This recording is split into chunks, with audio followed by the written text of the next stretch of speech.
Shalom, peuple de Dieu, je vous salue au nom de notre Seigneur Jésus-Christ, lui qui est notre Seigneur et Sauveur, lui qui est notre Dieu, lui qui est notre Maître, lui qui est notre tout, celui par qui et pour qui nous vivons.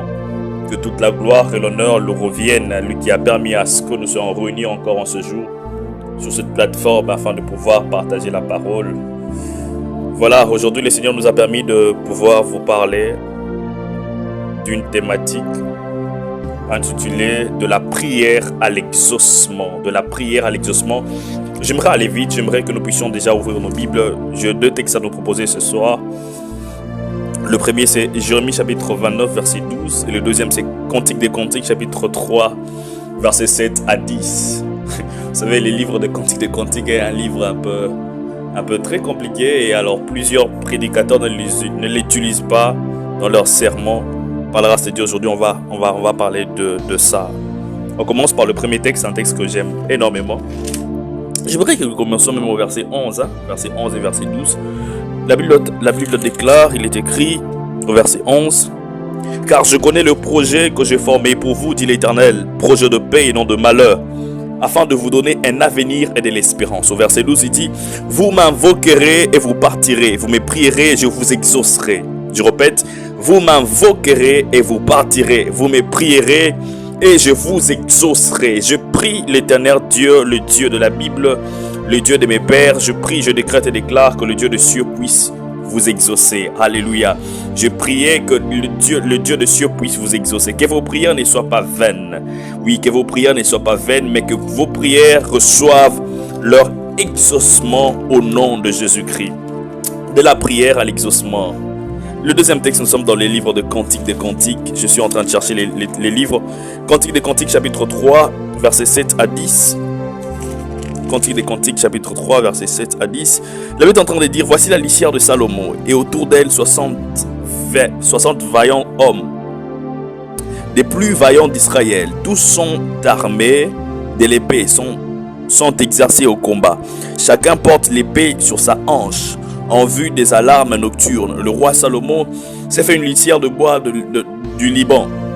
Il en a fait de colonnes d'argent, les dossiers d'or, le siège de pourpre, au milieu d'une broderie, œuvre d'amour des filles de Jérusalem. » Bon, nous ne serons pas en train de faire une exégèse approfondie de ces textes, mais quelque part ça va nous aider. Voilà pourquoi j'ai voulu que nous puissions faire aussi cette lecture. Mais notre texte de base, c'est Jérémie 29, 12, qui dit « Vous me prierez et vous partirez, et moi je vous exaucerai. » Alors, d'entrée de jeu, j'aimerais dire ceci. De la prière à l'exaucement. Lorsque nous disons de la prière à l'exaucement, cela veut dire que notre thème est un voyage. J'aime le dire de cette manière. Est un voyage qui commence du point A au point C. Je sais pourquoi j'ai dit du point A au point C. La prière, c'est là où je suis. L'exaucement, c'est là où je veux arriver. Mais il y a un problème, où il y a quelque chose qu'il faut aussi tenir compte. De la prière à l'exaucement, il y a un processus. Je répète, de la prière à l'exaucement, il y a un processus. La prière, c'est là où je suis. L'exaucement, c'est là où je vais arriver. Mais entre où je suis et où je vais arriver, il y a un espace. Et cet espace, j'appelle ça le point B. Donc, du point A au point C, il y a un point B. Alléluia. De la prière à l'exaucement, il y a un processus. Alléluia. De la prière du point de départ au point d'arrivée, il y a un processus et ce processus n'est pas souvent vu a priori. Vous savez, quand Dieu nous appelle, quand Dieu commence à nous dire c'est à quoi nous devons faire, c'est qu'il nous a appelés, etc. Quand Dieu nous visite, ceux qui ont été appelés par Dieu savent comment est-ce que c'est. Nous avons comme l'impression que tout sera bien. Quand Dieu t'appelle, il dit, mon serviteur, je t'ai élevé à dessein pour faire voir au travers de ta vie ma puissance, pour que tu puisses libérer mon peuple, pour que tu puisses ceci, cela. Il apparaît à Moïse dans Exode chapitre 3 et dit, je t'ai appelé pour sortir mon peuple, leur cri est arrivé jusqu'à moi, mais Dieu a caché à Moïse le processus. Dieu a dit à Moïse, tu vas libérer ce peuple, mais Dieu n'avait pas dit à Moïse que Pharaon va résister. Dieu n'a pas dit à Moïse que Moïse aura à faire de va-et-vient dans le temps, dans le palais royal pour discuter avec le pharaon. Il n'a pas dit à Moïse que même quand il va vous laisser partir, Pharaon va vous poursuivre pour faire la guerre. Il n'a pas dit à Moïse que dans le désert, le peuple sera en train de se soucier. Le peuple sera en train de te déranger afin que tu leur donnes certaines solutions que dont toi-même tu es incapable de le faire. Il n'a pas dit à Moïse, avant de traverser, il y aura une mer rouge grande qui vous empêchera d'y entrer. Il n'a pas dit à Moïse que vous allez faire 40 ans dans le désert. Alléluia. Vous savez, quand Dieu nous appelle, parfois il ne nous donne pas toujours les détails du processus. Dieu t'a appelé au ministère et t'a dit tu seras un grand homme de Dieu, une grande femme de Dieu. Cela ne veut pas dire que du coup quand tu vas commencer, tout sera du rose. Souvent Dieu prend le soin de nous cacher les processus. Alléluia. De la prière à l'exaucement, il y a un processus. De l'Égypte à la terre promise, il y a un désert. De l'Égypte à la terre promise, il y a une mer rouge. De l'Égypte à la terre promise, il y a de combats. Alléluia. Alléluia. De la prière à l'exaucement. J'aimerais d'abord que nous puissions commencer déjà à définir le concept, le mot-clé de notre thème. C'est quoi la prière? À chaque fois que je parle de la prière, j'aime définir la prière de trois manières, ou donner ces trois définitions de la prière.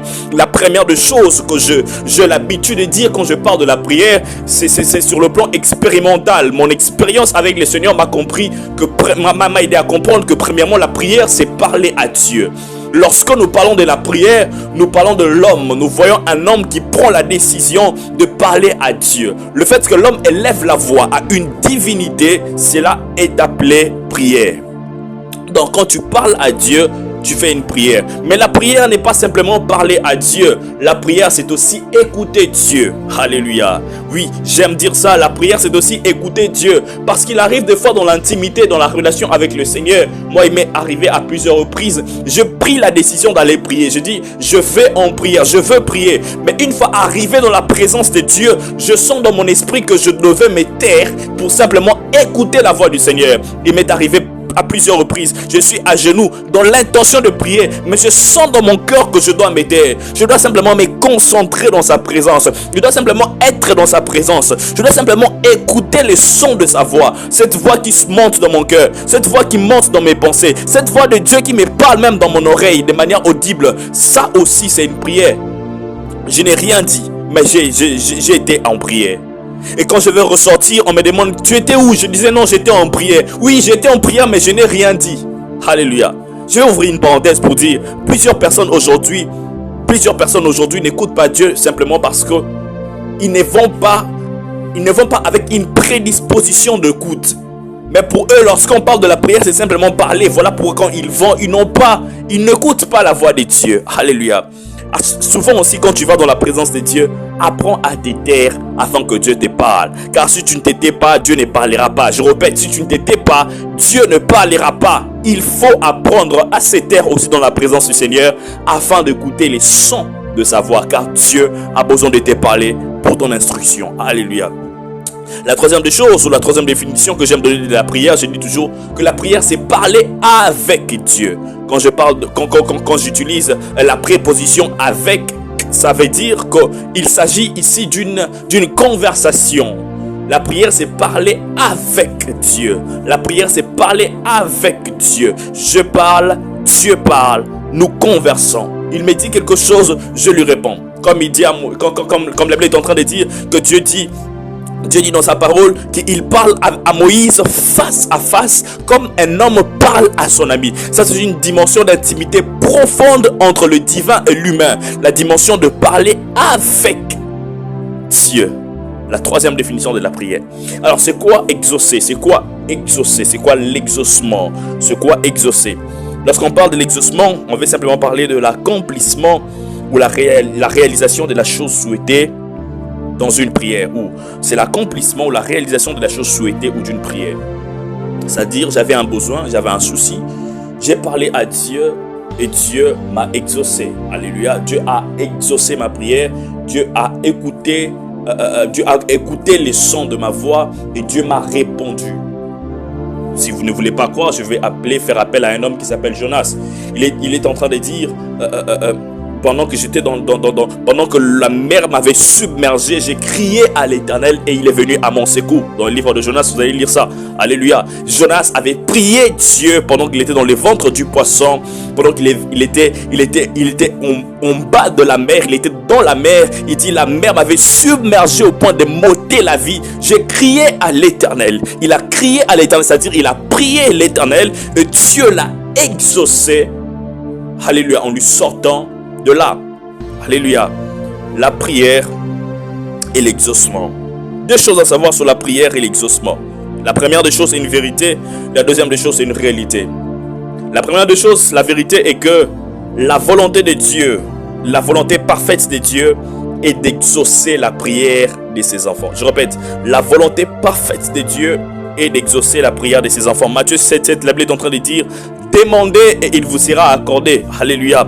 La volonté de Dieu est que, après avoir demandé, qu'il t'accorde ce que toi tu as demandé. Je prie Dieu ce soir dans le nom puissant de Jésus que Dieu puisse te donner ce que tu as demandé. Il dit dans sa parole, je ne suis pas, si vos pères méchants qu'ils sont, ils savent donner des bonnes choses à leurs enfants, à combien plus forte raison moi qui suis Dieu, ne donnerai-je pas l'Esprit Saint à ceux qui me le demandent?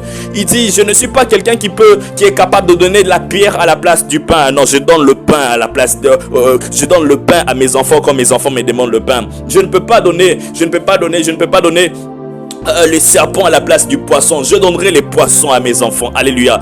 Dieu est un Dieu qui exauce les prières et sa volonté est d'exaucer tes prières. Je prie qu'il en exauce au nom de Jésus.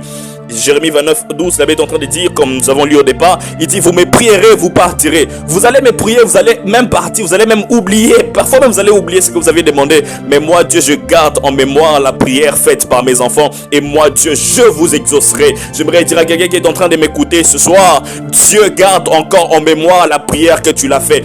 Dieu n'a pas oublié ta prière. Dieu n'a pas oublié ta prière. Tu as prié, tu as fait une prière à Dieu et tu es parti, tu as même oublié. Mais Dieu n'a pas oublié, il a dit qu'il t'exaucera. Je prie que le Dieu de cieux puisse exaucer les prières que tu as faites, même 5 ans passés, 10 ans passés, des prières que tu as faites et tu as oublié. Mais je t'apprends ce soir que Dieu, le Dieu de cieux, n'a pas oublié tes prières et il est sur le point de t'exaucer. Je vois l'exaucement de Dieu arriver jusqu'à toi. Reçois cela au nom de Jésus. Alléluia. Vous me prierez, vous partirez, mais moi je vous exaucerai. Psaume chapitre 34 verset 18, la Bible est en train de dire, quand le malheureux crie, l'Éternel entend et il vient les délivrer de sa détresse. Dieu n'est pas indifférent à la prière d'un malheureux. Dieu n'est pas indifférent à la prière d'un juste. Quand le juste crie, quand le malheureux crie, l'Éternel entend et il vient les délivrer de sa détresse. Tu es en détresse, toi qui es en détresse, qui entends le son de ma voix, je prie que le Dieu de cieux vienne à ta délivrance.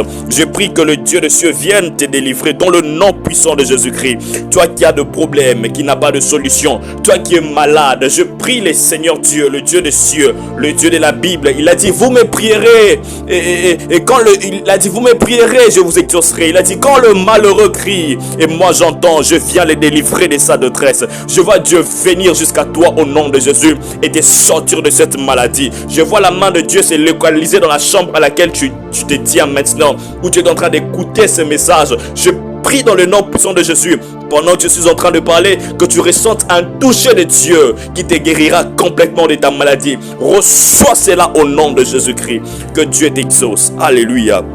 Jean chapitre 34, verset 13 à 14, la Bible est en train de dire, et tout ce que vous demanderez en mon nom, je le ferai afin que le Père soit glorifié dans le Fils. Si vous demandez quelque chose en mon nom, je le ferai. Si vous demandez quelque chose en mon nom, je le ferai. La volonté parfaite de Dieu est d'exaucer la prière de ses fils. La volonté parfaite de Dieu est d'exaucer la prière de ses enfants. Alors je pose la question, pourquoi Dieu veut tellement nous exaucer? Pourquoi Dieu veut tellement nous exaucer? Pourquoi Dieu veut tellement nous exaucer? Vous savez, les temps dans lesquels nous sommes, les temps de l'église, que nous appelons autrement la dispensation de la grâce. Dans la dispensation, c'est la 6e dispensation, parce que nous avons la dispensation de l'inconscience, ou encore appelée aussi l'innocence. La 2e dispensation, c'est la dispensation de la conscience. La 3e, c'est la promesse. La quatrième, c'est le gouvernement humain. La cinquième, c'est la loi. Et la sixième dispensation, c'est la dispensation de la grâce. La septième qui viendra après, c'est le millénium. Mais dans la dispensation dans laquelle nous sommes, c'est la dispensation de la grâce, ou la dispensation de l'église. Et c'est la dispensation à laquelle Dieu s'est tourné vers les nations. Alléluia. Dieu nous s'est tourné vers les nations afin de sauver les nations. Paul est en train de dire, il nous a introduits en Christ, dans la postérité d'Abraham. Alléluia. Nous avons été greffés par Christ dans la postérité d'Abraham. Nous sommes des enfants de Dieu aujourd'hui. La Bible est en train de dire dans Jean chapitre 1 verset 12, à tous ceux qui l'ont reçu, à tous ceux qui croient en son nom, il a donné le pouvoir de devenir enfants de Dieu. Alléluia. Nous ne sommes pas de ceux-là qui ont reçu le Christ simplement, mais nous sommes plus de ceux qui l'ont cru en son nom. Parce que ceux qui ont reçu, c'est là refaire à Israël qui a reçu Jésus comme Seigneur et Sauveur. Mais nous les nations, nous sommes de ceux qui ont cru. Je n'ai pas vu Jésus, mais j'ai cru en Jésus comme mon Seigneur et Sauveur. Alors, ces versets-là, Jean chapitre 1 verset 12, fait référence à Israël qui a cru et aux nations qui a cru. Israël a reçu Jésus et nous avons cru en Jésus. Et nous sommes devenus enfants de Dieu. Alléluia. Et donc, Cantique des Cantiques, chapitre 3, verset 7, nous parle de la litière de Salomon. Vous savez, le roi Salomon, qui est la typification même de Dieu, qui est la typification même de Christ, avait deux trônes. Pendant la journée, Salomon s'asseyait sur son trône, le trône de Salomon, et qui était tout en or. C'est le trône du jugement.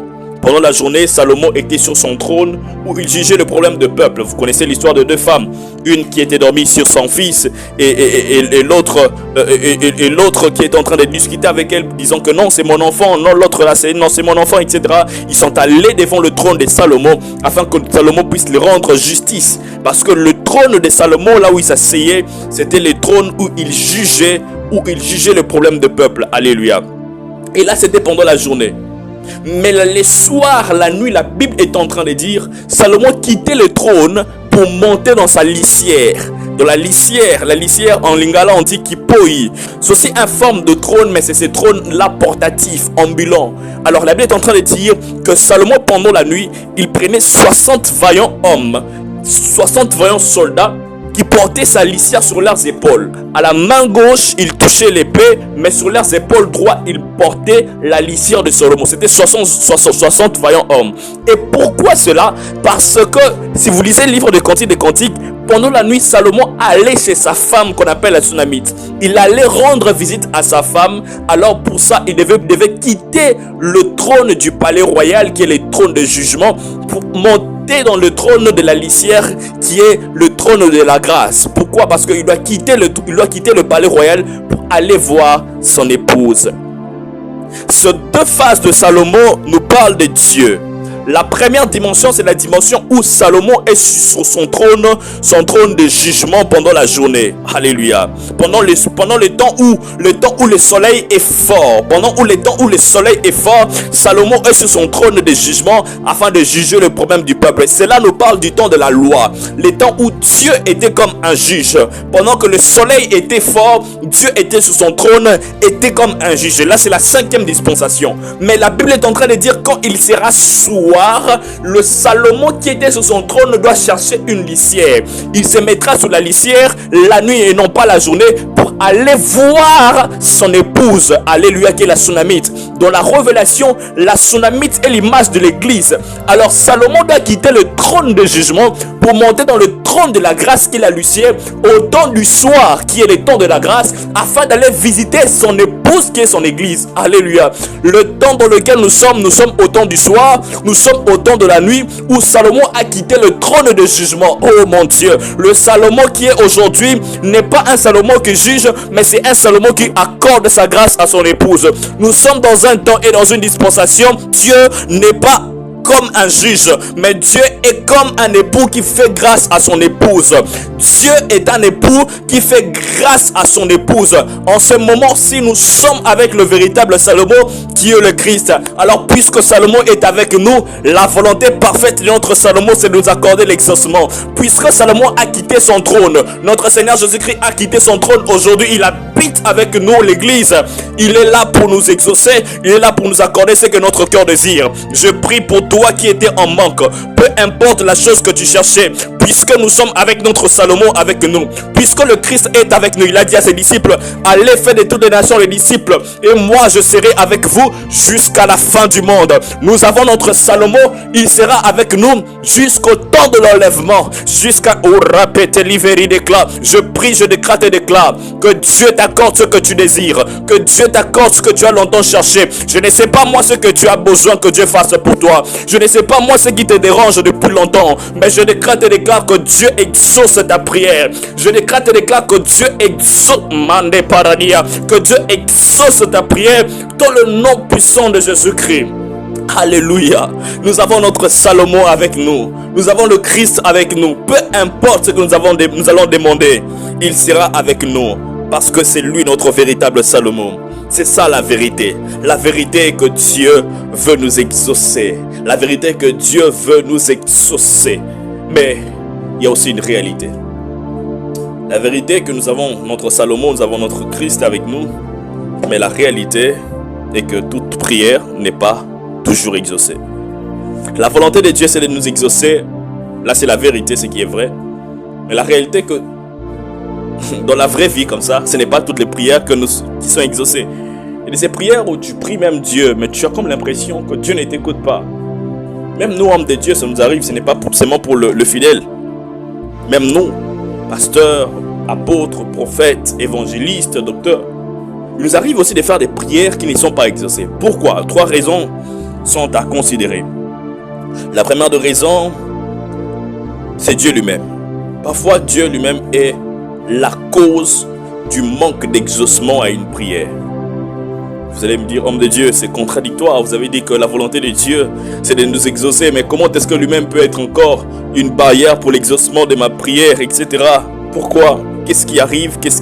Pourquoi tout ça? Vous savez, notre Dieu agit avec un calendrier. Le temps avec un temps d'accomplissement. Les temps de l'accomplissement de la prophétie de Dieu, on appelle ça le Kairos. Le Kairos, c'est les moments favorables que Dieu a préparés pour nous de recevoir quelque chose de sa part. Et dans le projet de Dieu, dans le Kairos de Dieu, Dieu ne prépare pas seulement la bénédiction pour toi, mais Dieu prend sur le temps de te préparer pour la bénédiction. Je répète, dans le Kairos de Dieu vient souvent pour nous préparer à la bénédiction. Vous savez, tout ce que nous demandons à Dieu, ce ne sont pas des choses qu'il va faire, ou ce ne sont pas des choses qu'il va chercher quelque part pour nous le donner. Tout ce que nous demandons à Dieu, Dieu l'a déjà. Dieu l'a déjà. Dieu a tout. La Bible déclare que l'or et l'argent l'appartient. Alléluia. Dieu a tout. Tout ce que nous avons besoin, Dieu en a. Dans le ciel, il ne manque pas. Il ne manque pas l'onction que tu recherches. Dans le ciel, il ne manque pas la bénédiction que tu recherches. Dans le ciel, il y a tout. Dieu a tout. Mais parfois, Dieu attend le moment favorable pour t'accorder ce que ton cœur désire. Alléluia. On appelle ça le Kairos. Parce que Israël est sorti de l'Égypte. La destination, c'est entrer à Canaan. Mais il y a le désert. Dans le désert, Dieu ne prépare pas la terre promise pour toi, parce que la terre promise est déjà. Il y a déjà le lait, il y a le miel. Mais tu dois rester 40 ans dans le désert parce que Dieu veut te préparer pour ta terre promise. Je répète, dans le désert, Dieu ne prépare pas seulement la terre promise pour toi, mais Dieu te prépare toi pour ta terre promise. Alléluia. Alléluia. Dieu a utilisé les 10 plaies pour sortir les enfants d'Israël de l'Égypte. Mais dans le désert, il doit leur donner les 10 commandements pour sortir l'Égypte en eux. Tu veux entrer dans ta terre promise, mais tu as encore la mentalité de l'Égypte. Preuve, ils ont demandé à Aaron de leur faire le veau d'or dans le désert. Et où est-ce qu'ils avaient l'image de ces veaux d'or? Ce sont les images des divinités qu'ils avaient vues en Égypte.